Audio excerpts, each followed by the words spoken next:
Last time on the Skip and Josh podcast. By the way, I'm recording all this for posterity. Is that the word? Yes. Well, we are posting this as a podcast, so the whole world can hear it. But I mean, I'm also actually typing everything that you're saying. That's good. That's good. The Skip and Josh podcast is on now.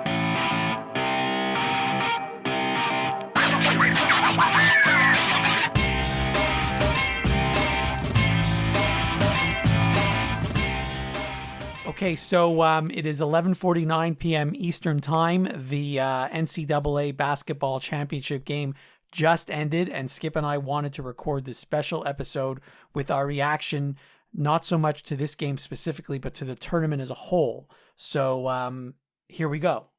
And what you didn't mention is that we're recording together in my house. Right. Well, I didn't call you. There was no phone ringing. So everyone knew that I was sitting right next to you. Okay. So anyway, I have a few questions. First of all, and this could be the uniform segment of the show. Uniforms. Right away to the uniforms. Well, because this is the first thing that's coming to my head. Okay. Why do the Michigan players wear pink shoes when there's no pink at all in their uniform colors? I'm glad you asked that question.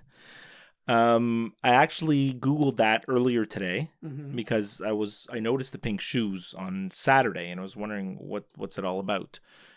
So what I read today was originally there was only one player wearing the pink shoes. That was the guy with four names that they always say his name in full. They can't just say his last name. So Muhammad Ali Abdul Rahman, right? Every other player they say Matthew Smith, but here they have to say all four. He was the one that started the pink shoes, and then now three or four other guys now copied him and also wear the pink shoes. And I read that they started it because on February 14th, there was Michigan did a breast cancer awareness where they all wore the pink shoes. And they won by like 20 points that game. And Abdul Rahman decided he wanted to keep wearing them because they won by so much. It was good luck. So he kept wearing them. And then you know the role that Michigan got on now, right? The end of the season, the Big Ten tournament, and now almost going all the way, in the NCAAs. So they just kept wearing them and more players started to wear them too. But it does look weird, right? Well, if that happened in the NFL and it wasn't the month of October, the players who wore the pink shoes would have been fined. But you know that why the NFL stands for the No Fun League, right? So why not let them have fun? They're kids. That's fine, whatever. Actually, the NFL did allow celebrations this year, so they're getting a little bit more fun. They had no choice, right? I mean. All right, well, that's it for the uniform segment. That was quick. But I do have some things that are bugging me. You're kidding me? Boy, are you bugging me, man. I'm gonna nail. Ooh, God. I'm getting bugged now. Whoa, man. Already? Yes. And I think they're bugging you too. First of all, and this even though I knew this going into the weekend, it bugs me that they play the Final Four in a football stadium. It bugs me that the court is elevated and the bench is like a dugout in baseball. And it also bugs me that we here in Canada don't get to see the Final Four or the championship game on CBS or TBS. We have to watch the international feed, which is done by ESPN, meaning that we didn't get to see One Shining Moment, although I don't think it's out yet, but we're going to scour the internet for it as soon as we're done recording this episode. So those are the things that bug me. Right. So my promise to everybody is that I'm going to post the One Shining Moment on our website as soon as, I can find it online, which should be in a little while. I agree with you about some of what you said. I can't stand the dugout benches. I really can't stand it. First of all, I feel it's dangerous. Yeah. Right? True. And I feel that it doesn't the way the bench can interact with their teammates for great plays by celebrating, jumping, you know what I mean? Just the camaraderie of the bench, it seems like some of that's lost because they're so far away. They're in their little compartments, And it's further away. Like the sideline is further away than it is in a regular game. Right. So I don't like that. The football stadium, I mean, we've been seeing games in football stadiums forever. You know, I mean, me and you have been to games in football stadiums. No, but even if they say the NCAA says it's because they want more people to be able to come to the games, and sure, more people do get to go into the game. But the thing is, if you're sitting up in the nosebleeds, you can't see anything. Yeah, you're basically watching the big screen. Remember when we were in the Carrier Dome in Syracuse and we were way up top? It was bad. Yeah. It was bad. So, I mean, it's only the fans who are like closest to the floor that actually get to see the game. Right. And so you might as well just have it in a basketball stadium or arena or whatever you want to call it. And okay, so you'll only get 21,000 people or whatever it is. And I would like, all throughout the tournament and in every region, there's like the hosting school, right? So there's a connection to a university or college Right. in the venue, Yeah. like whether they are or not. But now then they go to San Antonio. And like, what's the university? I mean, I might be totally off here. I don't know what the university is in San Antonio that's hosting. I don't think there is one. I think it's just they put the final. There must be a school in San Antonio. I mean, there must be, but like, it seems like they just put it there, because they figure they're gonna. It's almost like rewarding the city for the Super Bowl. It's like the Super Bowl. They just rotate the same, I guess, 4 or 5 or 6 cities, and that's it. Yeah. So what about first of all, we didn't even talk about any basketball yet. Okay. So congratulations to Villanova. Oh, did they win? Yeah. I mean, it's just like every other year. Well, not every other year, but most years. The tournament kind of gets worse as it goes. Mm-hmm. And I don't mean worse, but I mean the most exciting part of the tournament is day 1 and day 2. Yeah. And then if your team could keep going, obviously if you're a Villanova fan, you think that today was great, right? And you're never going to forget it, and the Final Four and everything. But I mean, the 2 Final Four games weren't great, and the championship game wasn't really close tonight either. But and for all the upsets that happened in the first actually 3 or 4 rounds, everything went true to form in the end. A number 1 seed ended up winning the entire tournament against the number 3 seed. Right, and the number 1 seed that most people thought was the best team in the country. I know many people pick Virginia. A lot of people thought they had Virginia. But, I mean, in our bracket challenge, I could see you're looking at it right now. The team that was picked the most was Villanova with 9. And I think Virginia here I could see was picked 4 or 5, right? So like they were the consensus. Duke was picked 4 by 4 different people, Arizona 3. Villanova was the team that people thought were going to win, and they did. And they had the best team. What are you going to say? Yeah, they had the best team. They lost 4 games all season long. So, and this was not a young team. So a lot of these guys were on the team 2 years ago when they won the championship. Right. So, props to them.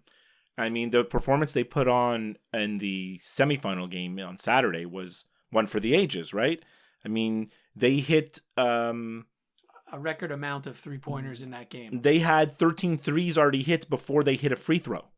Yeah, and 13 threes, I think, in the first half. Right. And I think the record for a game is 15, and they ended up breaking that record. But that's a record that's going to get broken again. Well, I don't know about that. Well, this team was insane. No, I know this team's insane, but the way we talked about it 2 or 3 episodes ago, I think the way college basketball is going, it's just going to be more threes. Unless they move the 3-point line further back. Yes, which is what they should do. Right. I feel that's what they should do, because right now the players are so good at shooting threes. It's not like it was 20 years ago. Now the kids grow up practicing threes. Like the 3-pointer is so it's so part of the game now that players are much more skilled at hitting them. So that 3-pointer from the top of the key right now in college basketball is just a long jumper. It's not a particularly difficult shot for the really, really good players. So I think it is time to move it back. I mean, we already both agreed they should move it back. Maybe not to NBA range, but something a little bit more than what it is right now. It's interesting because a lot of teams are built already for next year and the year after based on how they've recruited. And so to now tell teams all of a sudden, hey, starting next year, the 3-point line is going to be further back, you can't really do that. Right. You're going to have to give them some sort of warning. Like it's 2018 now, something like starting in 2020 or 2021, the 3-point line is going to be moved further back, because that might affect the way coaches recruit. That's a fair thing, but do you really think they will change it? I mean, I haven't heard rumblings. I mean, honestly, the first people that I heard talking about the possibility of moving the thing back was us. I heard. I didn't hear this firsthand, but apparently Dick Vitale was talking about it, and he says that the line should be moved further back. I mean, I listened to the Sports Reporters podcast, and also the one that we've been talking about, the One Shining podcast. And they both talked about it a little bit, but only in the last week. And we were already talking about that, you know? So I think the fact that some of the people in the mainstream media, like especially Dick Vitale, if he says something about it, you know, people tend to listen, you know? So the truth is, the one person who actually can influence any change is Jay Billis. It's true. Why do you say that? No, Jay Billis is like, he, in my opinion, when I need any information on college basketball, to me, he is the guru. He's the czar, or whatever you want to call him. Right. Like, if there was an NCAA basketball commissioner, it should be him, because he actually has very level-headed thoughts and ideas on how college basketball should be run. Mm-hmm. So if he suggests it, it may actually happen. Right. Not tomorrow, but Right. No, I get that. How do you feel like about the tournament as a whole? Like, how do you think this tournament compares to other tournaments? Like, was it better, worse, more exciting, less exciting? Like, it's hard for me to say, because the truth is I don't even remember last year's tournament or the one from 2 years ago or 3 years ago. The only ones I really remember are the years that Duke won the whole thing. So, I mean, I watched actually more of the tournament this year than I have in recent years. I know that. And there seemed to be a lot of exciting games. There seemed to be a lot of buzzer beaters. I think there were only 2 overtime games, and Duke was in one of those. So I thought it was a good tournament. And the fact that you had a lot of upsets, that makes it a good tournament. So, you know, I think it was a good tournament. You know, when the tournament comes out, the Selection Sunday, and then everybody sees all the seeds, right? And then within 2 hours, or even an hour, everybody's complaining. The selection committee got it wrong. This team shouldn't be a 1. This team shouldn't be a 2. This team shouldn't be a 5. This team shouldn't be a 4. And, you know, the fact of the matter is, most years they get it right. You know, everybody complains about stuff, but it's like, when I say they get it right, I mean, they don't get it wrong, in that it's impossible to get it right. How do you seed this thing? He can't. Right? The only way they would be perfect, and this happened, I think, the last time the Final Four was in San Antonio, the only way they'd be right is if all 4 1 seeds played in the Final Four, which, again, that did happen the last time the Final Four was in San Antonio. And that's the only year I remember that happening in the 20-some-odd years that I've been following college basketball. Absolutely. So, I mean, you always usually have 1s, 2s, and 3s making up at least 3 out of the 4. And then sometimes there's an outlier that makes it, you know, in that 4th spot. But I mean, the job of picking this tournament is like pretty impossible. So I hate when people criticize the selection committee, because like, how could it be different? How could it be better? They do their best, and that's what it is, you know? But I think, okay, so you're right, it's impossible to see this tournament, but when you have all these experts who've watched hundreds of college basketball games all year long, saying that, you know, this team, Oklahoma, for example, doesn't deserve to be in the tournament, and then another team that didn't get in should be in the tournament.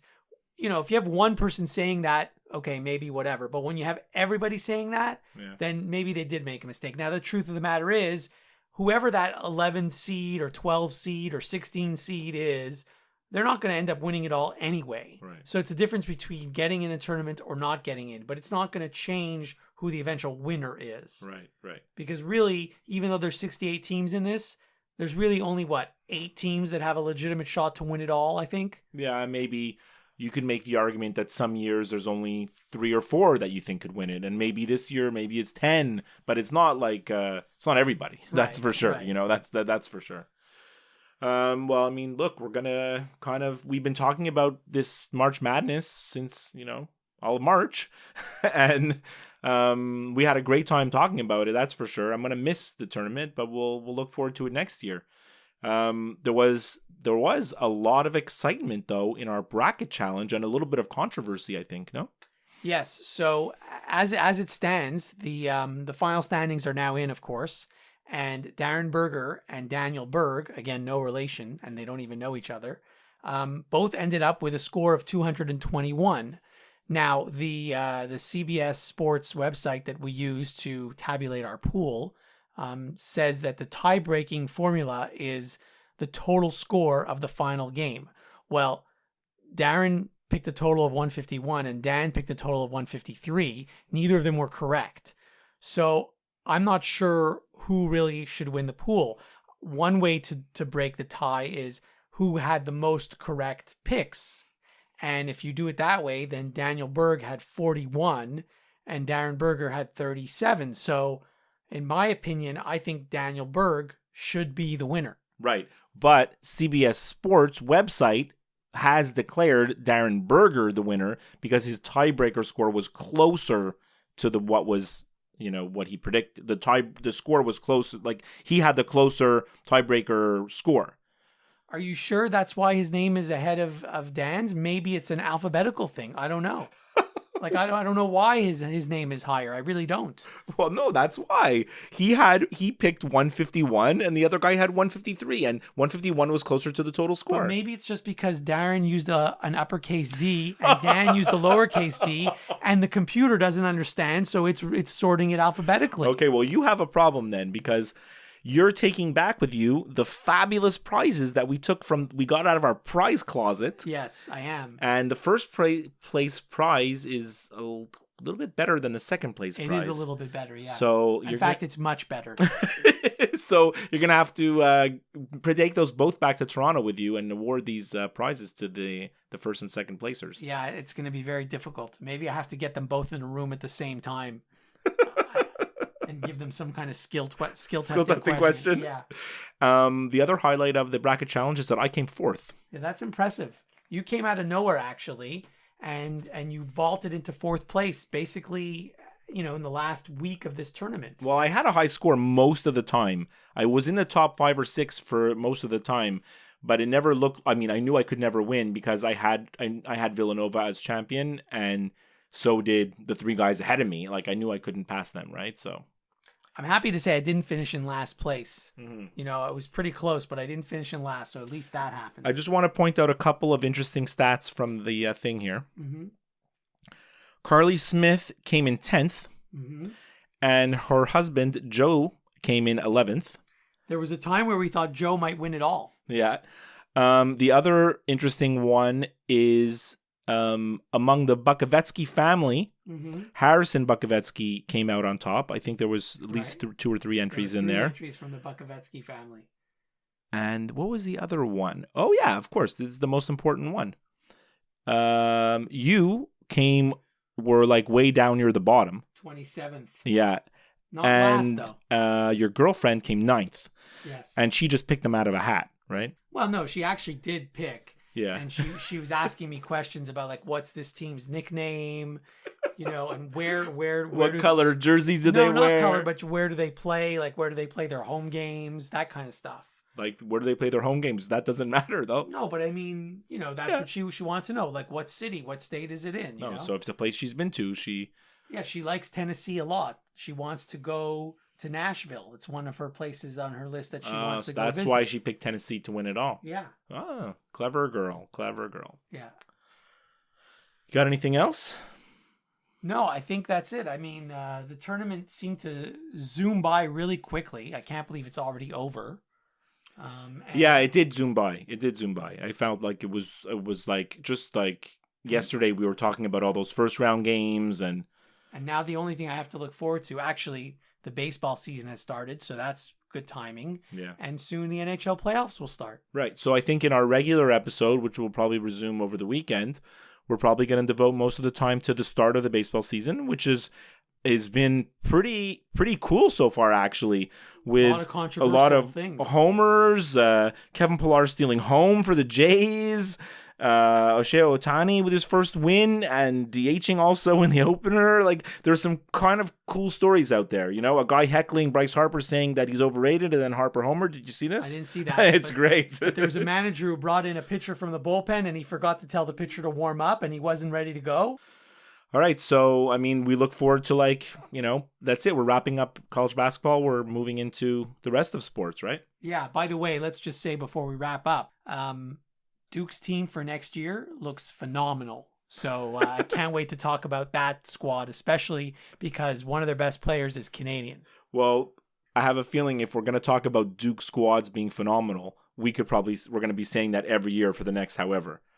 Until Coach K retires. Because it seems like Coach K has just embraced the one and done, and that's what it's going to be, right? Which kind of sucks. I felt that I was a little bit more detached from this year's Duke team because you don't have that feeling of like growing up with them and learning about them and you know, getting this attachment towards certain players. You didn't have that with these guys. Yeah, you know? I just figured out the team like a week ago, and now they're eliminated. Right.